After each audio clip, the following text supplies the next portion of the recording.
Abra comigo a sua Bíblia no Evangelho do Senhor Jesus, segundo escreveu João. Enquanto você vai localizando aí, eu gostaria de dizer que eu trouxe materiais de DVDs, são DVDs de mensagens. Se você desejar adquirir, vai ser uma bênção para a minha vida. Eles estão... É na saída do templo que diz? Na saída do templo. Na lateral? Na saída lateral. A igreja com muita saída é isso, irmão. Na saída lateral, tá? Sua saída hoje não é aquela, né, Raquel? Sua saída hoje é aquela. Os obreiros fechem todas essas portas, que todos os irmãos... Glória a Deus, é brincadeira, irmão. Você pode sair por qualquer porta. Mas quem sai assim por 7 portas não é crente, não. Crente costuma sair por um caminho só. Né, Marquinhos? Esse povo que lê a Bíblia entende tudo, né, irmão? Até piada gospel. João é uma palavra que tem ecoado já há algum tempo no meu coração, e quando Deus me dá uma palavra para um tempo, eu prego aquela palavra naquele tempo, até que Ele me dê ordem de pregar outra. E essa palavra está no Evangelho de Jesus, segundo escreveu João, no capítulo 9. Glória a Deus. Mãe, se a senhora está aqui, dá um glória a Deus aí. Não, eu tenho uma mãe só. Deixa eu saber onde minha mãe está, que eu preciso saber onde ela está. Tá aí? Amém. Glória a Deus. Já localizei minha família ali. Maravilha. João 9. Oh, aleluia. Você quer acompanhar os irmãos? Quem achou, diga glória a Deus. Diz assim o texto. Quando Jesus ia passando, viu um homem cego de nascença. E os discípulos de Jesus lhe perguntaram: Rabi, quem pecou?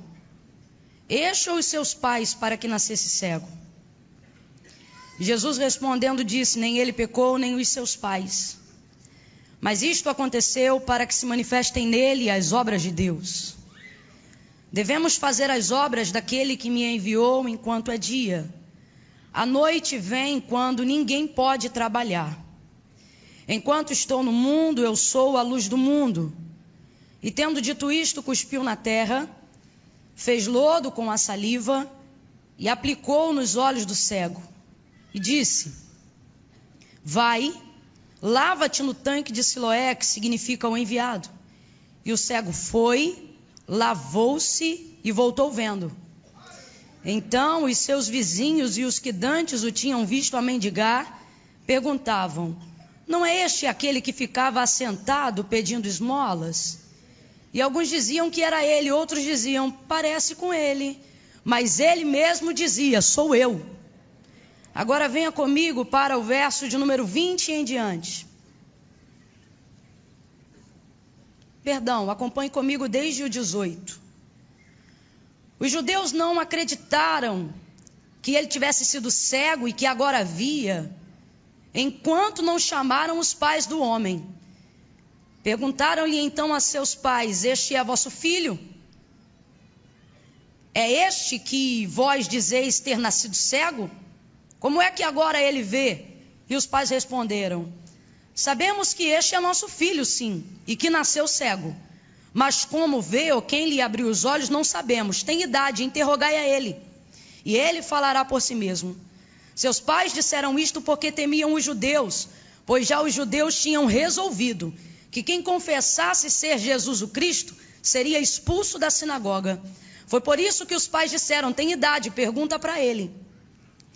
Chamaram, pois, então pela segunda vez o homem que dantes havia sido cego e disseram: dá glória a Deus, sabemos que este homem que tu dizes que te curou é pecador. E respondeu ele: se é pecador ou não, eu não sei. Uma coisa eu sei, que eu era cego e agora vejo. Diga amém por essa palavra. Se você pode, permita que a sua vida seja um instrumento de Deus nessa noite. Segure a mão de quem está sentado ao seu lado. Irmã Camila, mas eu não conheço. Não precisa conhecer. Se andarmos na luz como Ele na luz está, temos comunhão uns com os outros. E o sangue de Jesus Cristo, seu Filho, nos purifica de todo o pecado.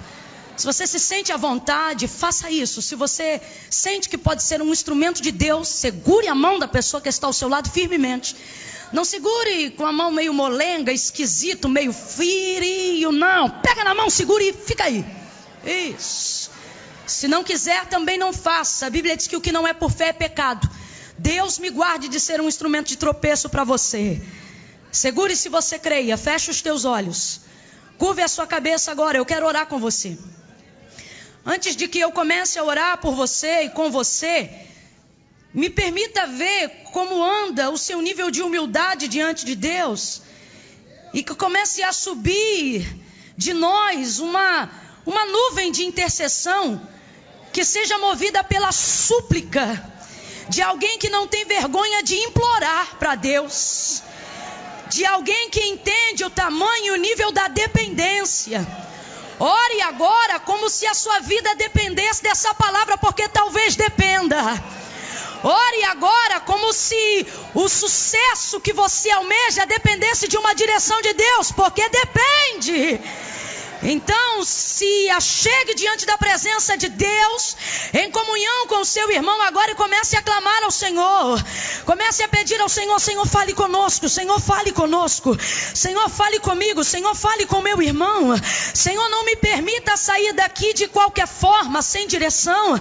Senhor, eu vim porque eu creio. Comece a orar, suplique, não tenha vergonha, você precisa se humilhar. Deus atende quem se humilha. Deus se compadece de quem desce a sua presença. Deus se compadece de quem suplica. Senhor, em nome de Jesus, eis-me aqui, conforme o Senhor me trouxe e me deu ordem para liberar a tua palavra. Eis-nos aqui na unidade do teu Espírito, Senhor.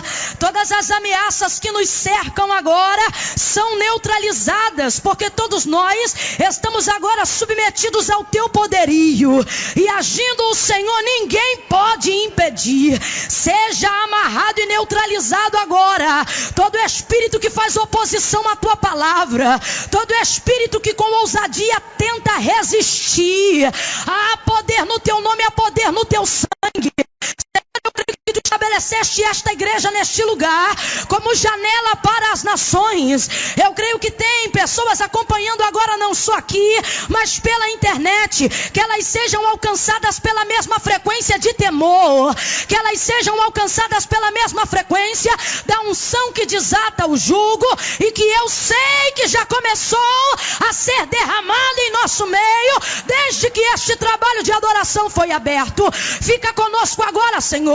Se tem alguém de olhos abertos, Senhor, com o coração aflito e angustiado, isso denuncia o seu nível de aflição. Alcança essa alma agora, de maneira, Senhor, que a carne, que o homem natural possa se submeter completamente. Aquele que crê, venha sentir a tua unção emanando desse altar de uma maneira poderosa. E aquele que não crê, venha temer o poder da tua presença que está em nosso meio, e assim reconhecer que há um poder sobrenatural em nosso meio. Me usa com liberdade, como tu disseste que me usaria quando me chamou para cumprir o ministério da palavra. Tu disseste que andaria comigo, então anda comigo nesse altar, Senhor. Tu disseste que andaria comigo, então trafega comigo e com os meus irmãos hoje aqui, Senhor. Envolva-nos numa atmosfera de glória, de glória, de glória. Que os profetas ressuscitem, que os intercessores se levantem, que os pastores se sintam renovados, que haja um rema, uma revelação, uma novidade profética para decidir a nossa vida. Em nome de Jesus, me ajuda para que meus irmãos saiam daqui com decisões tomadas e acertadas. Em nome de Jesus, quem concorda, diga aleluia.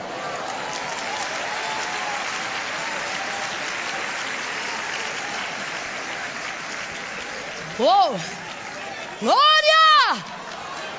Aleluia! Glória! Oh! Eu vou ter que beber mais água.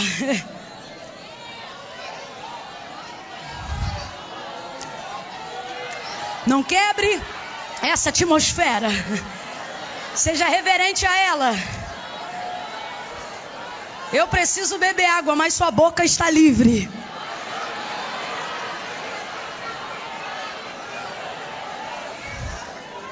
Aleluia. Glória a Deus. Oh, aleluia. Aleluia. A narrativa da qual acabamos de fazer menção, no texto de João, no capítulo 9, vai nos contar sobre a história da cura. Milagre que Jesus realizou na vida de um homem que era cego de nascença. Ele tinha uma deficiência. E essa deficiência o acompanhava desde que ele estava no ventre da sua mãe. A narrativa é clara, o texto diz que o homem nasceu cego. Cego de nascença. Talvez você pense, o que eu tenho a ver com isso? Mas quando eu olhei para esse texto, o Senhor falou comigo, prega sobre ele, porque existem muitas deficiências que nasceram com muitos que estão aqui comigo, e a gente não percebe porque ela não está tão declarada como uma deficiência visual, como uma deficiência auditiva, mas ela não deixa de ser uma deficiência só porque não está aparente. E quando eu olhei para esse texto, o Senhor me elucidou sobre isso, sobre algumas coisas que nascem conosco. Esse homem nasceu assim. Ele não fez nada para ser como ele está. Ele não fez nada, melhor dizendo, para estar como ele está. Ele nasceu assim. E tem algumas pessoas aqui que têm isso tão arraigado em si, que desde criancinhas, a mãe já diz, olha, fulano é assim, desde criança. Às vezes é alguém que é teimoso demais, né? E diz, mas é teimoso, igual uma porta, sempre foi assim, nasceu assim. Quando não outras falhas que incomodam você. Mas por nascer com você, você se acomoda a elas. São deficiências, às vezes, de um caráter mal formado. E a gente se acomoda a elas, porque uma coisa é uma pessoa adquirir uma deficiência depois de ter experimentado, por exemplo, como é viver sem ela. Imagine uma pessoa que ficou cego depois dos seus 30 anos. É muito mais difícil se adaptar. Agora imagine uma pessoa que nasceu cego. Ela já está praticamente adaptada àquela realidade. E o Senhor falou comigo, tem muitos deficientes em nosso meio. E entenda isso numa visão profética. Que não percebem o grau da sua deficiência porque já estão totalmente acomodados a elas. Falhas do nosso caráter, equívocos da nossa personalidade. Coisas que precisam ser alteradas, mas nós já nos acomodamos. Davi falou uma palavra e é a mesma palavra que o profeta Jeremias também mencionou. Ambos disseram assim, em pecado fui gerado e em pecado me concebeu a minha mãe. Pode um feto pecar no ventre da sua mãe, irmãos? Não, não pode. Ele está falando sobre a sua natureza caída, sobre a sua natureza adâmica. O que ele está dizendo é, eu já fui contaminado, eu já nasci dessa maneira, com essa natureza caída por causa do que me aconteceu antes. Paulo também vai falar sobre isso quando escreve a carta aos Romanos, no capítulo de número 7. E ele vai dizer, porque o querer bem está em mim, mas eu não consigo efetuá-lo. O mal que eu não quero, o bem que eu quero, esse eu não faço. Mas o mal que eu não quero, esse eu faço. E o bem que eu quero, esse eu não consigo fazer. E aí ele vai dizer, miserável homem que sou, quem me livrará do corpo desta morte? Ele também está mencionando deficiências que ele sente que o impedem de viver uma vida plena em Deus. E olha que ele atingiu lugares altíssimos ainda com essas deficiências.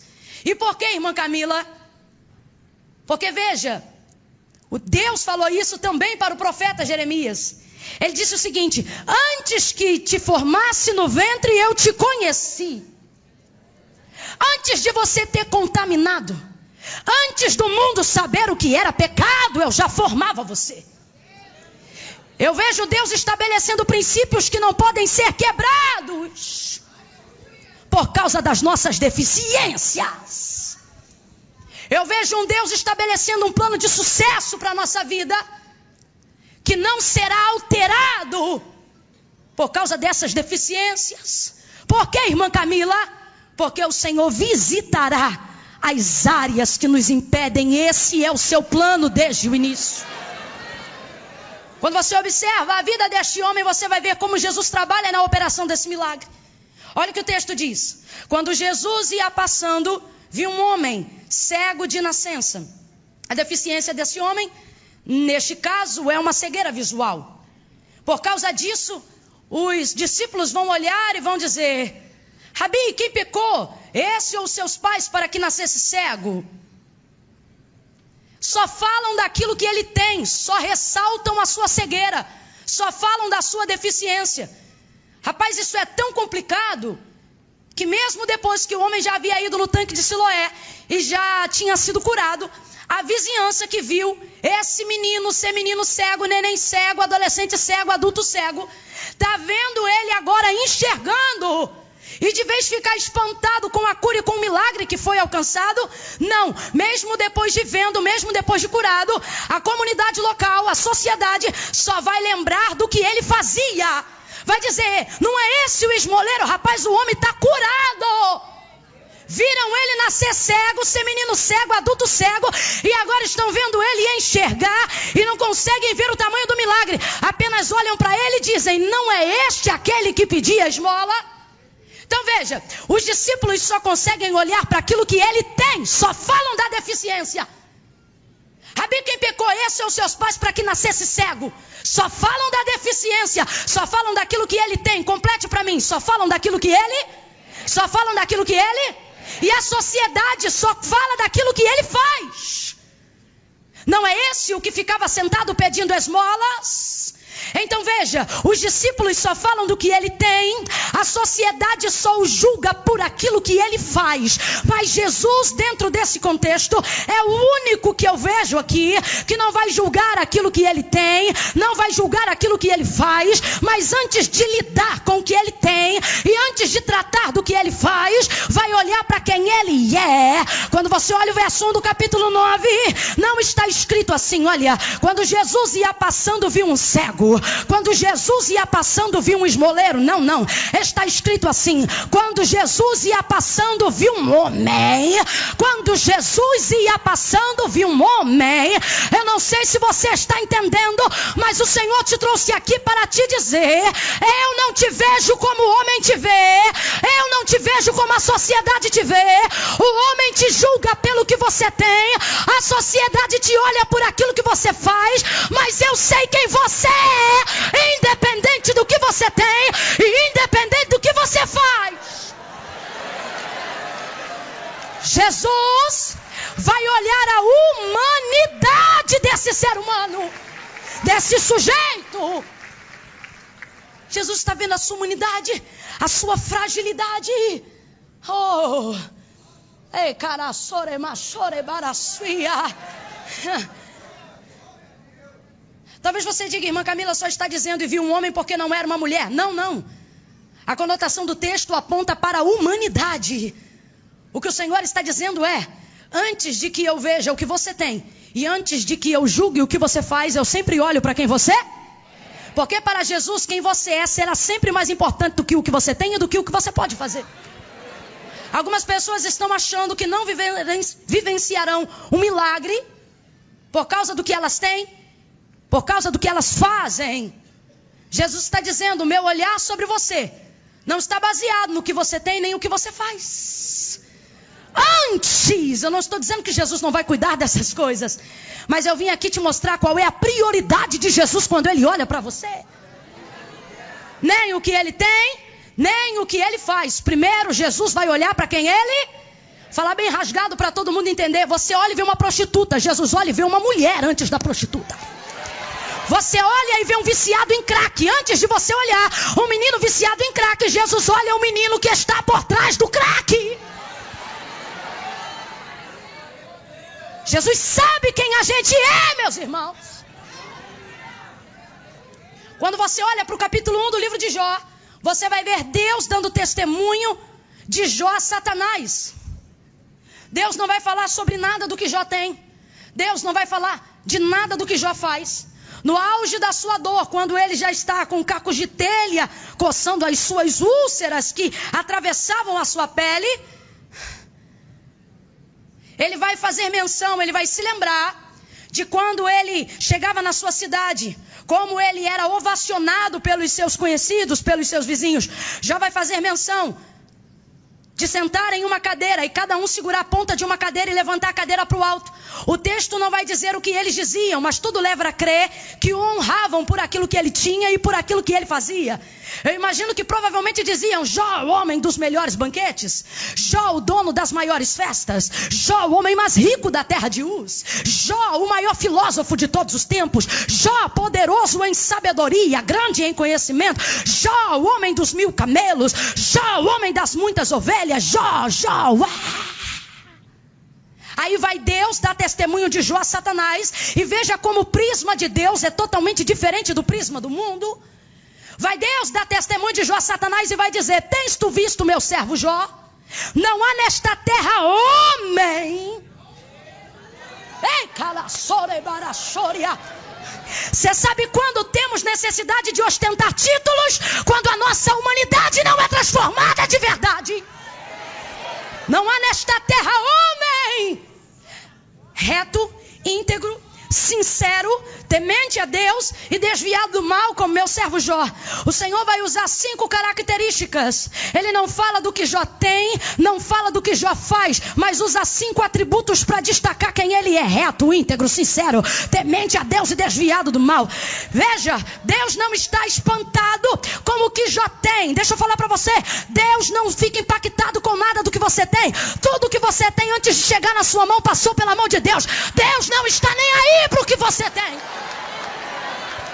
Deus também não fica assustado com aquilo que você deixa de ter e pensa que não pode ser porque não pode ter. Isso é a sua visão, não é a visão de Deus. Deixe-me falar algo aqui para quem acha que eu só estou falando para os ricos que têm.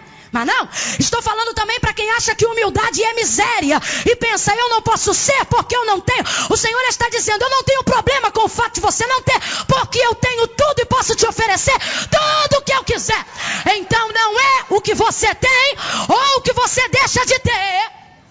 E a minha capacidade em fazer, na maioria das vezes, a nossa capacidade em fazer está baseada na nossa capacidade de ter. Alguém faz o quanto tem. Mas quando Deus desclassifica o que tem, também desclassifica o potencial em fazer. Está dizendo: não é o que você tem, não é o que você faz. Aí ele usa 5 características para poder dizer quem Jó é.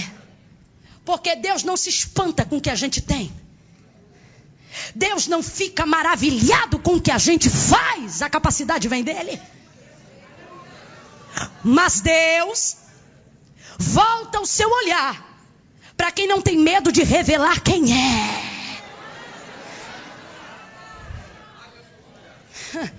Aí Satanás vai dizer: mas também tu serve a ele de balde. Nas entrelinhas Satanás está dizendo: mas ele é porque ele tem. O que Satanás está querendo dizer é: tira o que ele tem para o Senhor ver quem ele é.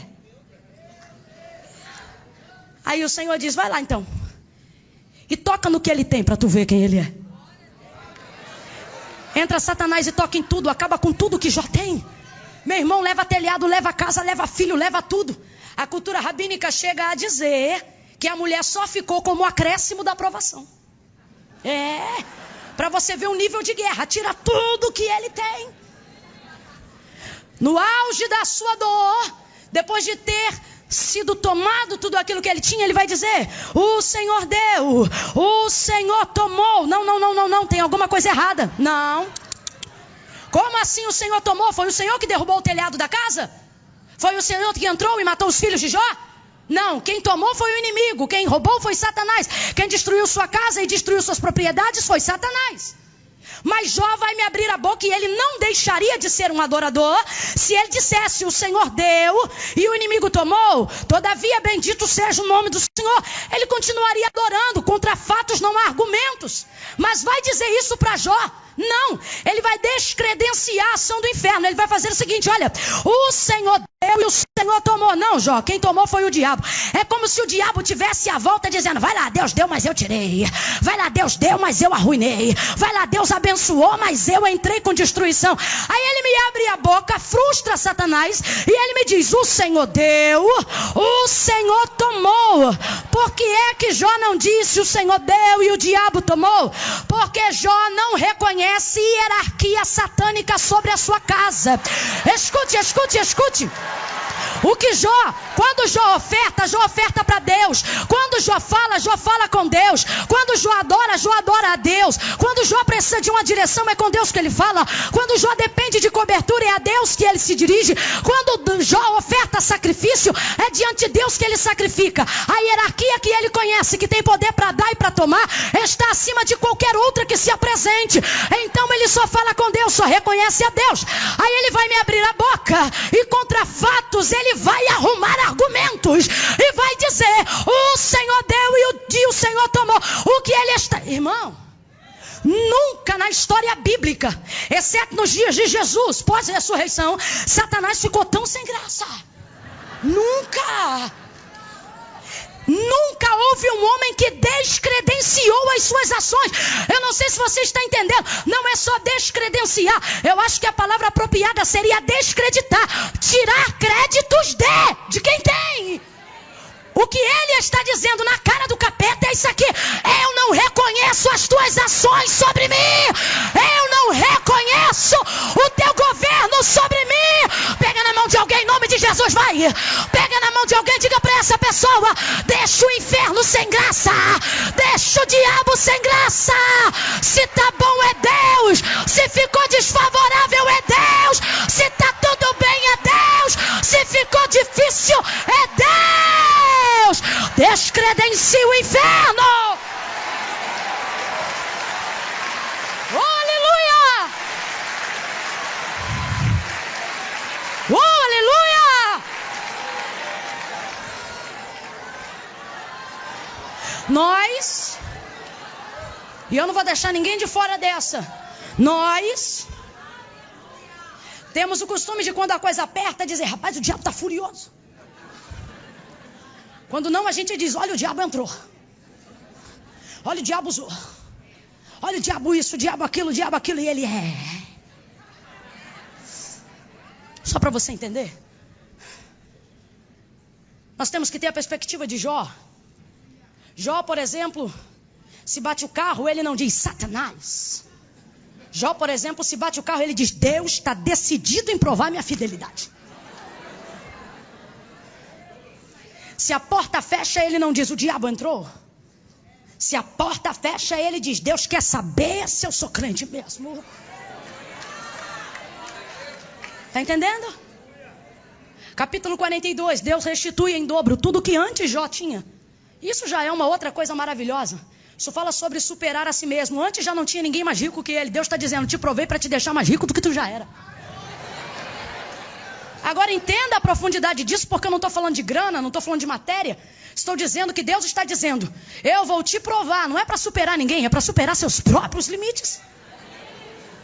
Quando chega no capítulo 42, Deus restitui e dá em dobro tudo que antes ele tinha. É Deus respondendo ao inferno. É Deus respondendo aos seus servos. É Deus falando conosco aqui nessa noite. Usando a vida de Jó para tal. Para dizer: olha, se tu ficar preocupado com o que você tem e basear quem você é no que você tem, você será sempre menor do que você pode ser.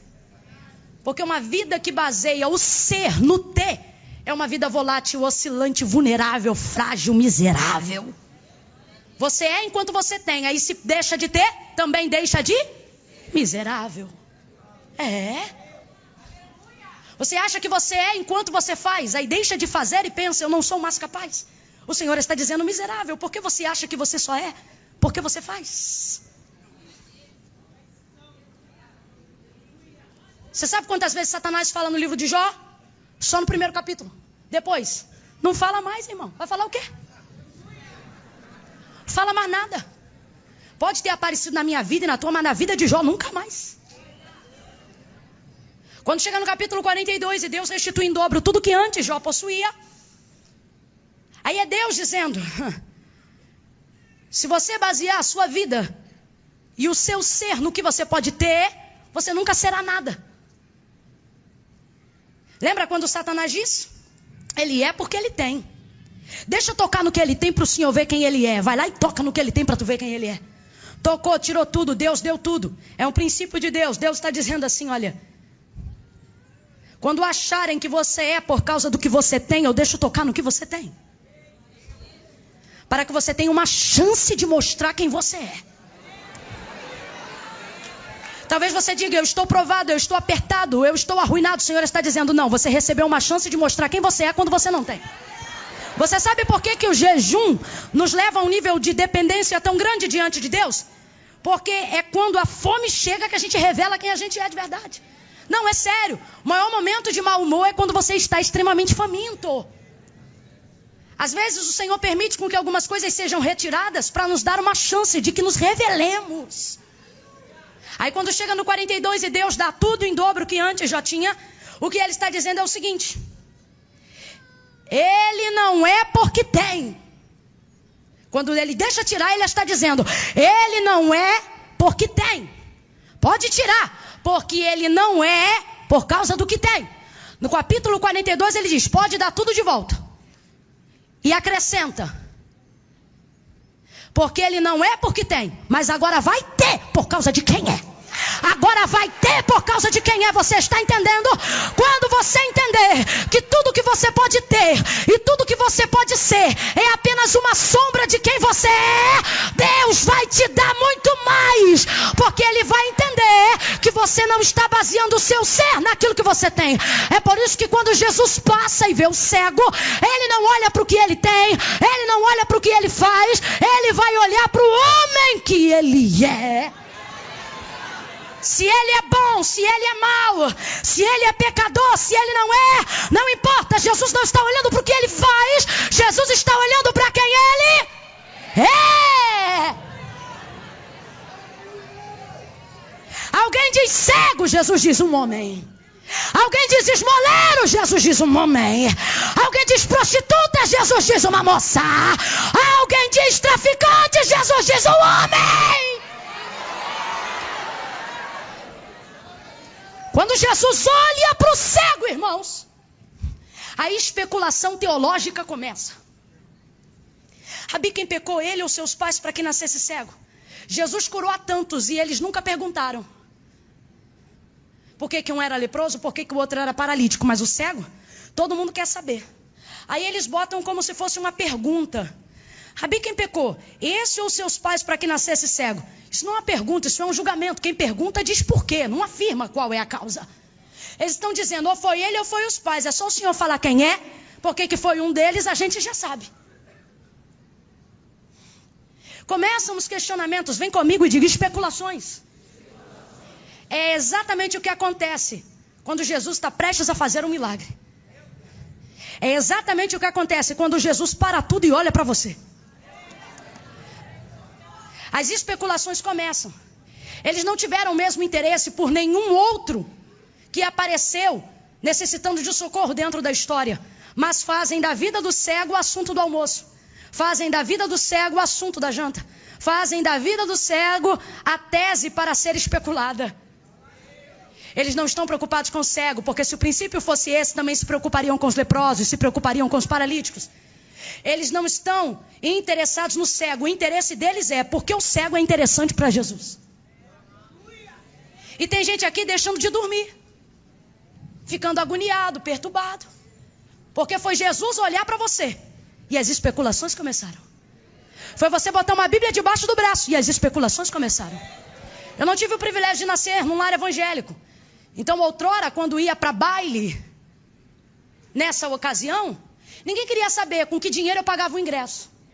E se ficasse assentada numa roda onde a gente bebia, ninguém queria saber com que dinheiro se pagava aquilo que estava bebendo. Você andava na rua pra cima, pra baixo, ninguém queria saber se era teu namorado, teu amante, teu colega, teu irmão, teu vizinho. Problema. Tu bota uma Bíblia, atrai o olhar de Jesus e todo mundo quer saber, mas tá botando dinheiro do carro com o quê? Foi eu viver pra Cristo e de um tempo pra cá quer nem saber, mas mora lá por quê? Paga com o quê? Com o que tá abastecendo o carro? Mas por que tem esse carro? E mora nessa casa por quê? E como é que tá viajando? E aonde que é isso? E aonde que é aquilo? Aí se você anda com o irmão, alguém, mas será que é marido, é namorado, é amante, é o quê? Tem que ficar de olho, hein? Tem que saber o que é. De repente começam as especulações e a gente vai parando de dormir. Vai ficando agoniado. E Jesus estava dizendo, e Jesus está dizendo para nós hoje aqui, era para você estar dormindo melhor. Porque quando eu não te olhava, tu já caminhava. Quando eu não te olhava, tu já vivia. Quando eu não te olhava, tu já dormia. Agora que chegou o tempo de eu despertar os meus interesses sobre você, as especulações começaram e você está ficando sem comer por causa do que andam dizendo. Está ficando sem dormir por causa do que andam falando. Está ficando perturbado por causa de uma indireta que jogaram de um troço que você está vivendo. E fica agoniado. Jesus está dizendo, era para estar dando culto de ações de graça. Era para estar oferecendo sacrifício de louvor. Porque quando eu não te olhava, ninguém te olhava. Sabe por quê? Tua vida não era interessante. Agora eles querem saber por que eu olhei para você.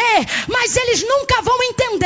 As pessoas especulam porque elas querem entender por quê, mas de onde e como é que foi isso, mas elas não vão entender porque não tem a capacidade de olhar como Jesus.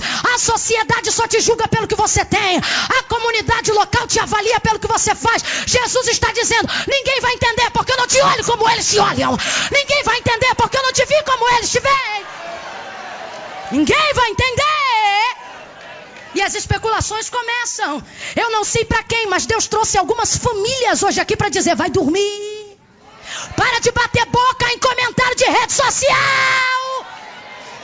Para de se ofender como indireta. Ter o privilégio de alguém falando da sua vida mais do que a dele própria é ter o privilégio de entender que a tua vida é mais interessante do que a dele. Porque Jesus te viu. Anime alguém aí e diga, Jesus te viu. Diga, Jesus te viu. Adore porque querem saber, porque Jesus te viu. Só falam porque Jesus te viu. Eles querem saber, que interesse Jesus tem nele. É para nos ensinar se o pai pecou ou se quem pecou foi ele. Veja como eles limitam a operação do milagre. Rabi, ou foi ele ou foi os pais. Eles estão dizendo ou A ou B. Eles estão limitando o milagre, a operação de Jesus na vida daquele cego. Ou é desse jeito ou é desse jeito. Ou é assim ou é assado. Eu até entendo quando a sociedade, quando vem de fora e alguém limita dizendo, é porque ele é assim porque o pai era, e a mãe é assim e ele vai ser assim também. É porque só tem dois caminhos, ou vai ser desse jeito ou vai ser desse jeito. Eu até entendo quando vem de fora, mas muito mais me incomoda. Jesus está mandando eu falar sobre isso. Quando não vem de fora, vem de você. Aí me incomoda muito mais. Porque eles não podem impedir, mas você pode tolir o que Deus está prestes a fazer. Não porque ele não é poderoso, mas porque algumas coisas dependem de você. É necessário que aquele que se aproxima de Deus creia que ele existe, que é galardoador daqueles que o buscam. Quando você começa a limitar, aí eu começo a me preocupar. João 4. Houve uma mulher também, a samaritana, no poço de Jacó. Não veio de fora, veio dela. Ela limitou o que Jesus queria fazer naquela hora. Ele diz assim, traze-me aqui o teu marido. Eu não tenho marido. Tu disseste com verdade, porque tu já tiveste 5. E o 6º que tu está agora não é teu marido. Aí ela diz, mas aonde é que deve se entregar oferta? Onde é que se deve adorar? Aí quando a gente olha, a gente pensa assim, a mulher ficou sem graça e está fugindo do assunto. Acabou de reconhecer que está diante de um profeta e o seu pecado foi revelado. Mas não, ela não está fugindo da conversa, é só você entender a cultura, ela está entrando mais na conversa. É tão tremendo porque Jesus acabou de dizer, traz aqui o teu marido. E ele sabe ou não sabe que ela não tem marido? Ele sabe. Mas ele dá a ela uma chance de confessar. Quando ela diz, eu não tenho, ele diz, tu disseste bem. Aí eu te pergunto, é bonito dizer que você está com um homem que não é teu? Não é? Mas Jesus não se ausenta da conversa. Por quê? Jesus não procura beleza. Jesus não está procurando os experts da ética. Jesus não está procurando os profissionais da moral. Jesus está procurando quem tem coragem de falar a verdade. Jesus tem muito mais prazer em conversar com um vacilão verdadeiro do que com um hipócrita que prega moral. Escute, escute. Aí ele diz, tu disseste com verdade, tu disseste bem. Aí ela diz, mas aonde é que se deve adorar? No templo ou no monte? Ela não está fugindo da conversa, ela está entrando. O que ela está dizendo nas entrelinhas é isso aqui. Aonde eu levo oferta para expiação desse pecado? No templo ou no monte? Aí Jesus vira para ela e diz, tu sabes que a salvação vem dos judeus. O que ele está dizendo é, se tu quisesses levar oferta para a expiação desse pecado, tu terias que levar essa oferta para o templo, porque é lá que Deus recebe a oferta. Lá com os judeus. Dizendo isso, o que ele está dizendo é o seguinte, mas lá tu não entra, porque tu és samaritana. E no monte, Senhor, no monte é Deus que não aceita, porque vocês perverteram a liturgia do culto. Eu não sei se você está entendendo, ela acabou de limitar. Ela está dizendo, eu recebo perdão no templo ou no monte. Aí Jesus diz, pegou para você, porque você limitou. Você acha que perdão só tem no templo ou no monte? Aí o que ele está dizendo pegou mais ainda. Porque o que ele está dizendo é o seguinte, no templo tu não entra e no monte Deus não aceita. Tu vai fazer o quê? Ele já vem com a solução em seguida e diz, mas a hora chegou. Nas entrelinhas Jesus está dizendo, não precisa esperar o domingo da Santa Ceia para fazer concerto. Faz na quinta-feira da vitória.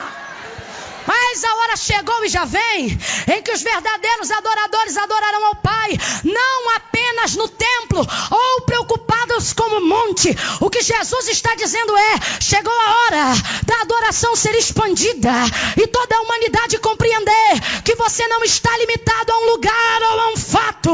Aí ele diz assim, a hora chegou, já vem e fala contigo agora. O que ele está dizendo é, quem faz a hora sou eu, e quem libera perdão para você agora sou eu. Seja perdoada. Mas antes do milagre, antes da operação, ela vai limitar, dizendo, no templo ou no monte. Sabe o que é isso? Mania de trazer Deus para o seu mundinho. Mania de trazer Deus para a sua cultura local. Mania de colocar Deus dentro de uma caixinha. Deixa eu te falar, tira ele de lá, ele não cabe lá dentro. Tira Jesus dessa caixinha que você formatou hoje. Você diz, Senhor, faz aqui, faz aqui, faz aqui. O Senhor está dizendo, eu não te chamei baseado em quem você era, porque eu não te chamei baseado no que você podia, porque você não podia nada quando eu te chamei. Você não fazia nada quando eu te chamei. Você não tinha potencial nenhum quando eu te chamei. Eu te chamei baseado em quem eu sou. O que ele está dizendo é, quando eu te vi te olhando de cima para baixo. Quando eu te vi te olhando daqui para aí. Por que agora você quer conversar e quer me obrigar a vir daqui para cá? O que o Senhor está dizendo é, quer melhorar a qualidade da nossa conversa? Para de me trazer pro teu mundinho, vem comigo pro meu. Vem comigo pro meu. Jesus está transportando esta mulher para uma atmosfera de graça que ainda não é conhecida. Ele está dizendo, as suas opções não são só o templo ou o monte, menina. Agora deixa eu falar para quem está aqui. Pedro, Joana, Maria, Josefina, sei lá qual é seu nome. Você entrou hoje aqui limitando o poder de Deus por causa das suas circunstâncias, por causa das suas deficiências. Antes de estar aqui onde eu estou agora, apresentei algumas desculpas para Deus. Ontem, por exemplo, muito triste e angustiada por causa de algo que me ocorreu e eu não fui bem sucedida. Frustrei-me em oração. Eu disse, Senhor, me perdoe, porque tu sabes que eu não tenho competência para isso. Eu usei essa expressão. E o Senhor falou comigo, tu estás onde está por causa da tua competência? Eu disse, não. Ele disse, não te chamei pelo teu grau de competência. Te chamei por causa do teu nível de obediência. Senhor falou comigo: não te preocupe com a tua competência, te preocupe com o teu nível de obediência diante de mim. Limitamos Deus por causa das nossas circunstâncias. Deixa eu falar bem rasgado para a gente terminar. Você entrou aqui dizendo: Senhor, olha a oração do limitado. Senhor, porque tu faz alguma coisa, ou vai embora ela ou vai embora eu. Câmara, chorega, chorerai, Jeová.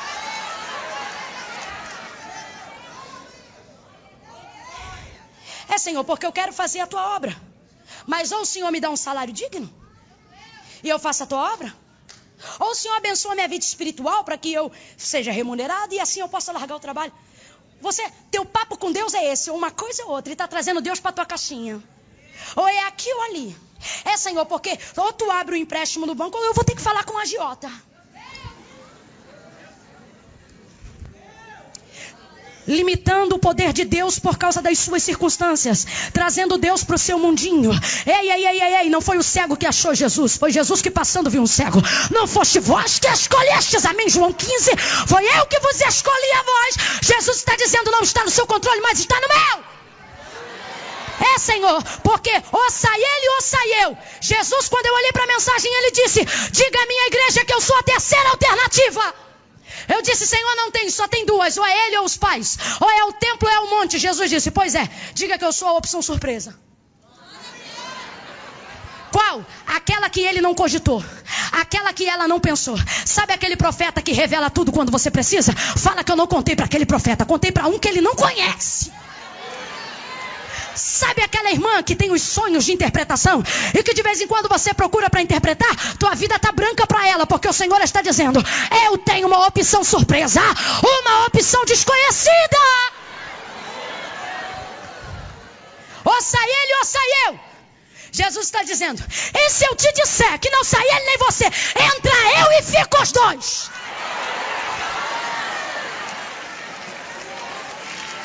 Só para você entender. Libera a palavra profética, irmão. Libera a palavra de fé. Pega na mão de dois aí e diga para ele: Deus manda te dizer. Isso é profético. Eu estou debaixo de uma palavra profética.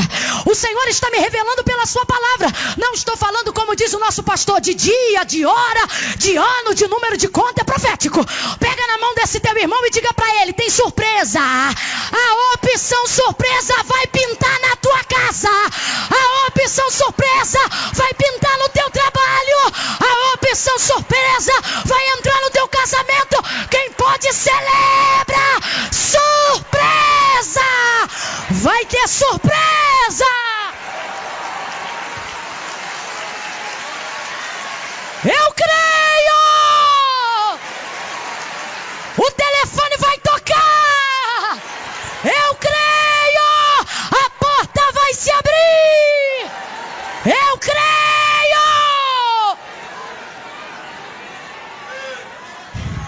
Quando eu digo o telefone vai tocar, você pensa: será que é o fulano? O Senhor está dizendo: para, você não sabe quem é. Quando eu digo a porta vai abrir, você pensa: será que é lá que eu estou vestibulando, estudando há um ano? O Senhor está dizendo: para, não virá por onde você espera, porque eu não vou estragar a surpresa. Eu estou sentindo uma graça de Deus tão grande aqui. E tendo dito isto, nem ele, nem os pais. Isto aconteceu para que se manifeste nele as obras de Deus. Tendo dito isto, cuspiu, fez lodo com a saliva. Numa versão mais apropriada, fez lama. Abre a boca, diga lama. Lama tem um poder de exposição muito grande. O Senhor agora vai pegar a lama e vai colocar apenas na região dos olhos, porque é a área da deficiência dele. Eu não sei qual é a sua, mas a sua proximidade com Jesus há de revelar a área da sua deficiência. Se ainda não revelou, é porque você ainda não chegou perto bastante. Se tem uma coisa que revela defeito, é proximidade. Sabe por que eu sou amada por muitos? Porque eles me conhecem pouco. Proximidade revela defeito. Quando Jesus chegar perto, a área da deficiência será declarada pela lama. Talvez você diga, irmã Camila, eu estou aqui nesse culto agora e eu me sinto muito mal por causa dos meus pecados. Eu quase fui embora e nem fiquei, porque eu me sinto tão sujo, tão suja. O Senhor está dizendo, como você se sente momentaneamente, denuncia que eu estou bem perto. Então não vá embora agora. Porque quem joga lama também diz onde fica o tanque. Quem joga lama também fala onde tem água. Quem faz a ferida também tem poder de curar. Eu não sei se você está entendendo, mas o Senhor te trouxe aqui para dizer, eu conheço a área da tua fraqueza, eu conheço as tuas desculpas repetidas. Hoje eu vim para apontar em cima delas, mas eu não vou te deixar sujo. Eu vou te dar uma direção que vai trazer a purificação, que vai trazer a santidade, que vai trazer a transformação. Deus está botando na minha boca agora uma palavra, receba. Levante a sua mão e receba. Deus está dizendo, ciclos de frustração que você carrega há anos serão quebrados com a direção que Jesus está te dando agora, com a direção do tanque que Jesus está te apontando agora. Quando ele joga lama, ele diz, vai no tanque de Siloé. O homem vai e se lava, e ele começa a enxergar. Eu tenho uma ideia e uma aplicação sobre o texto e não consigo me calar diante do que acredito. Quem cura a água do tanque ou o toque de Cristo?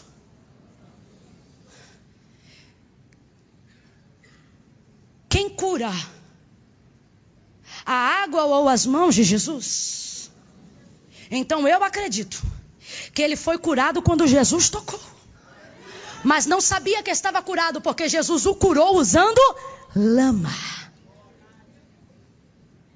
Nasceu cego. Suponhamos que não tivesse reflexo nenhum de luminosidade. A partir do momento que enxergou, deveria haver luz refletida, ainda que de olhos fechados. É assim que acontece, ok? Mas não teria como, mesmo que sendo curado, porque Jesus havia encoberto os seus olhos com... Vai para o tanque. Quando ele chega no tanque, ele vai evidenciar uma cura que Jesus fez minutos atrás. O Senhor está dizendo, e se eu te disser que o que você me pede eu já liberei? Só que está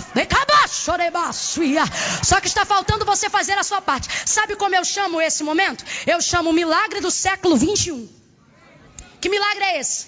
Quando perguntam assim, cego, diga, como você foi curado? Ele diz assim, o homem chamado Jesus jogou lama, eu joguei água e vi. Em outras palavras, ele está dizendo, ele fez a parte dele, eu fiz a minha, o resultado é esse. O Senhor está dizendo, eu tenho feito a minha parte, mas você tem atendido a direção? Eu tenho feito a minha parte, mas você tem ido ao tanque? Eu já quebrantei o coração de quem você precisa pedir perdão, mas você não liga para ele. Eu já visitei o endereço que tu me pediu reconciliação, mas tu troca de calçada toda vez. Eu já toquei no coração desta moça, que tu ora por ela 3 meses dizendo, Senhor, eu quero ela, mas quando o culto acaba, tu não pergunta se pode levar ela em casa.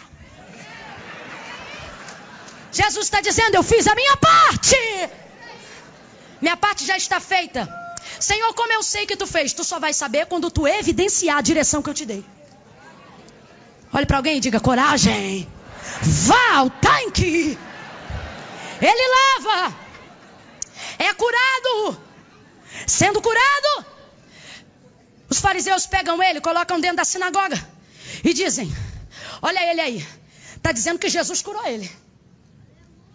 Eles olham para ele e digam, cego, como é que tu foi curado? Tu era cego mesmo? Eu não acredito em você. Vai chamar o pai e a mãe. Chama o pai e a mãe, ó, esse menino aí está dizendo que é cego, ele nasceu cego mesmo? Olha, ele é nosso, ele é filho de vocês? É. Ele é nosso filho e nasceu ceguinho. E como é que ele está dizendo que está curado agora? Aí você pergunta para ele. Porque ele tem idade, fala com ele. Quando o milagre é grande, ninguém se compromete. Não queriam se comprometer porque tinham medo de serem expulsos da sinagoga. Mas o cego não está nem aí para ser expulso. Porque por ser cego não entrava antes. Agora que está vendo, se não quiser, ele também está nem aí. Aí perguntam, chamam ele. E agora vão perguntar pela segunda vez. Na primeira vez já tinham perguntado. Diga, como é que tu foi curado? Ele diz, o homem chamado Jesus jogou lama, eu joguei água e estou vendo. Tu dizes que ele é o quê? Aí ele diz, para mim é profeta. E aí perguntam para ele, fala de novo, dá glória a Deus, porque esse homem aí que tu está falando, ele é pecador. Fala como é que tu foi curado.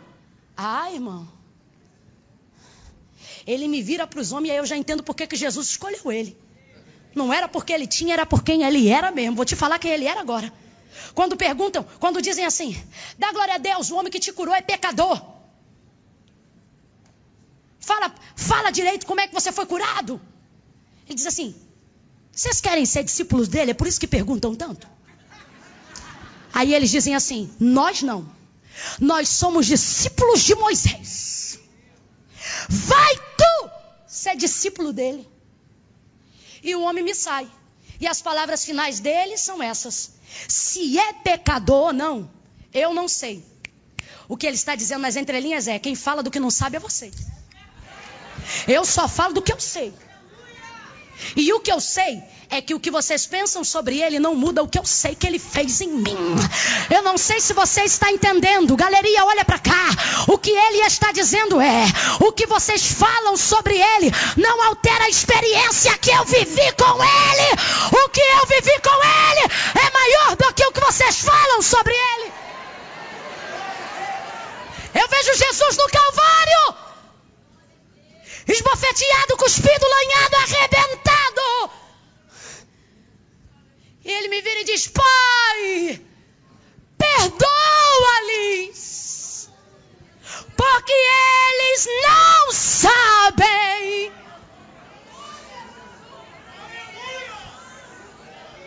O ex-cego deu um show de ética para os príncipes. Vocês falam do que não sabem, eu vou falar do que eu sei. E o que eu sei foi o que ele fez. Pare de basear suas experiências com Deus no que os outros sentem. O culto termina. E tu diz, tu sentiu aquele negócio aquela hora pro irmão? Ele diz assim, não senti nada não. Ele diz, pode ser emocional mesmo. Não, aquela palavra que o pastor Dilton falou naquela hora, rapaz, aquilo me acertou. Foi tremendo, não foi? Não senti nada não. Vai ver que foi por causa do louvor que eu fiquei mexido. Nunca viverá a plenitude do que Deus tem para ti, enquanto basear as tuas experiências no que os outros sentem. Cada um fala do que sabe. Fale do que Jesus está fazendo. Fale do que você está sentindo. Fale do que você está vivendo com Ele. Misael, cheio de experiência, chega lá fora. E eu tenho que entregar o microfone, senão o marido vai brigar quando chegar em casa. Quando chega lá fora, quem está lá fora, gente? Jesus, que ficou sabendo que ele já tinha sido capturado para ser interrogado. Jesus volta de novo ao encontro dele. A porta de trás, isso aqui é só um contexto para você entender, se fecha. Mas Jesus está do lado de fora, a pouco de distância da onde está a sinagoga. O Senhor está dizendo, depois que você viver completamente algumas experiências comigo, algumas portas se fecharão atrás de você. Sabe do que isso fala? Expulsão. A Bíblia diz que ele foi expulso de lá. Tem churrasco, irmão, que a gente viveu uma experiência com Jesus e esquecem o nosso telefone na hora. Tem Santa Ceia, tem ceia de Natal, perdão, que esse ano você não vai ser convidado. Tudo porque você diz que está vivendo. Não chama ele não, porque só sabe falar do que está vivendo, do que foi o culto daquele. Aí você fica, puxa vida, a porta fechou. Quando ele chega lá, a porta fechou pelas costas. Tem um homem diante dele. E este homem tem uma mensagem que de si mesmo prega dizendo, eu sou a porta. Está Jesus do lado de fora. Ele sabe que é Jesus? Não, porque quando Jesus curou ele era. Aí olha a conversa dos dois. Jesus chega e diz assim, homem, tu crê que o homem que te curou é o filho do Deus vivo? A Bíblia diz que ele era cego, não diz que ele era surdo. Aí ele me vira do outro lado e diz, como crerei se não sei quem é? Aí Jesus diz: sou eu que falo contigo. Ele queria ter certeza. Sou eu que falo contigo. Aí ele diz: creio. Creu por quê? Porque Jesus disse que era ele agora? Não. Creu por causa do que ele já havia vivido e agora ele está enxergando. Então, por mais que ele não tivesse visto antes, agora enxergando, ele sabe que é Jesus, que é o profeta, que é o Senhor, por causa do que ele fez. O que Jesus está fazendo com ele? Dando uma oportunidade de reconhecer. O que Jesus está fazendo com ele? Dando-lhe uma oportunidade de agradecer. Quando Jesus tocou, ele era cego. Quem aqui, depois de viver uma experiência com Jesus, se lembrou de uma época que vivia distante dos caminhos e da vontade do Senhor?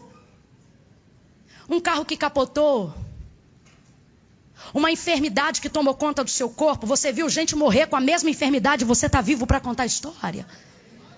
E aí quando você olha para o teu passado, quando você era cego, você diz assim: rapaz, naquela época eu nem sabia quem ele era, mas ele já me via. Quem já chegou a essa conclusão aqui? Quem já se lembrou de um episódio de desgraça e pensou e disse: rapaz, naquele dia era para ter dado tudo errado, foi Deus que me livrou, e olha que eu nem servia a ele ainda, hein? Quem já chegou a essa conclusão em algum momento da vida? Aí Jesus está dizendo: é porque o cego era você, eu já vi há muito tempo. Jesus está dizendo: quem não me via era você, eu já te vi há muito tempo. E agora que você está enxergando, você reconhece que eu sou o Filho do Deus vivo? Eu creio. Eu não creio porque o Senhor está dizendo agora. Eu creio baseado no que o Senhor fez antes com a sua misericórdia.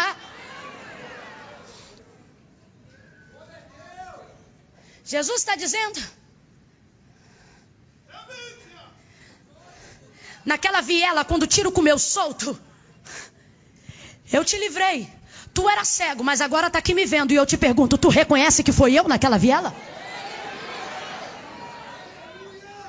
Quando o carro capotou 4 vezes e tu saiu do lado de fora com apenas uma perna quebrada para não esquecer do testemunho. Tu não sabia quem eu era, tinha entornado um bocado de caixa de cerveja na mente. Mas eu te livrei. E estou te dando agora que você enxerga uma oportunidade de reconhecer que era eu te livrando naquele veículo.